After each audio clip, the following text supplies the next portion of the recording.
J'étais à Murano, l'île des Verriers de Venise, au mois d'octobre. Il y avait peu de monde. Certains artistes travaillaient directement dans leur magasin. L'eau était haute, réfléchissant les maisons dans les flaques d'eau des quais. Le ciel était couvert, obligeant les bateaux à allumer leur lumière, donnant à Venise un côté magique.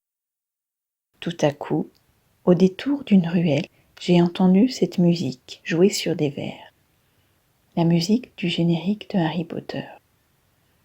Pour vous préciser, j'ai grandi avec Harry Potter, puisque quand le premier livre est sorti, j'étais en 6e, le second en 5e, et ce, année après année. Le premier film est sorti lors de ma première année d'anglais en 4e. Je suis une vraie fan. Imaginez ce moment délicieux pour moi que d'être dans ma ville de cœur à écouter cette musique féerique. C'est là où je veux en venir. Il y a des moments que nous voudrions revivre. Des lieux où nous aimerions pouvoir revenir instantanément. Ressentir ces émotions qui nous ont fait du bien. C'est possible grâce à la physique quantique.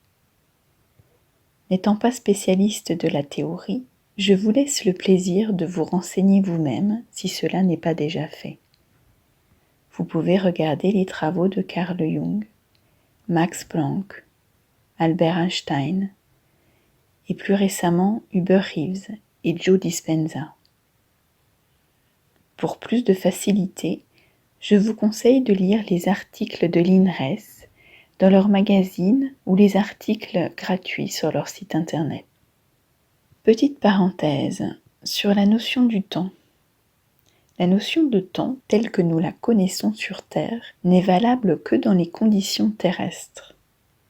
Et même sur Terre, le temps s'écoule plus ou moins rapidement selon le point où nous nous trouvons.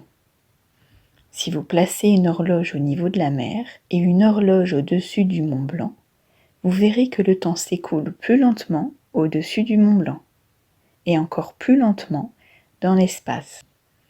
De même, le temps n'est linéaire et se déroule du passé vers le futur uniquement dans notre dimension.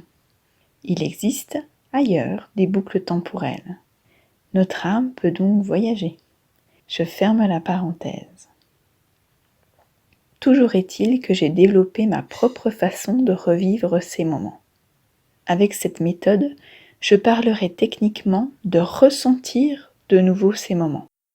Grâce aux neurones miroirs, le cerveau aura l'impression de revivre ce moment et se comportera comme tel. Voici ma méthode.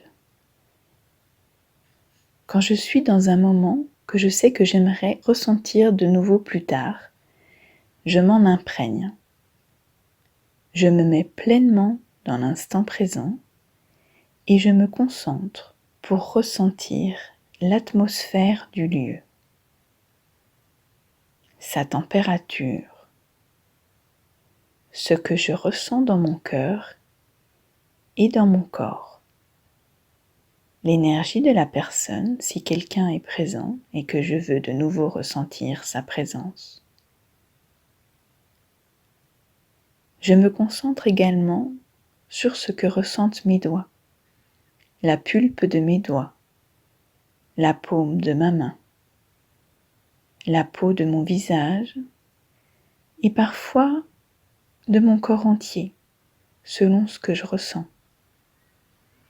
Si je suis debout, qu'est-ce que je ressens sous mes pieds? Je fais également appel à mes 5 sens. Mais il est important de garder à l'esprit que cela est à adapter pour revivre uniquement les aspects confortables qui vous plaisent à ce moment-là. Et je me répète en pensée pour ressentir dans mon cœur, en moi-même, que ce moment est infini. Plus tard, je n'aurai qu'à m'y reconnecter et je pourrai m'aider en réutilisant les ressentis sur lesquels je m'étais concentrée à ce moment-là. Bonne nouvelle, généralement 3 ressentis suffisent, me suffisent en tout cas, à vous de tester. Généralement 2 de mes sens, Par exemple, pour cet épisode à Murano, ce sera plutôt la vue et l'ouïe. Et le troisième ressenti, c'est le ressenti au niveau du cœur.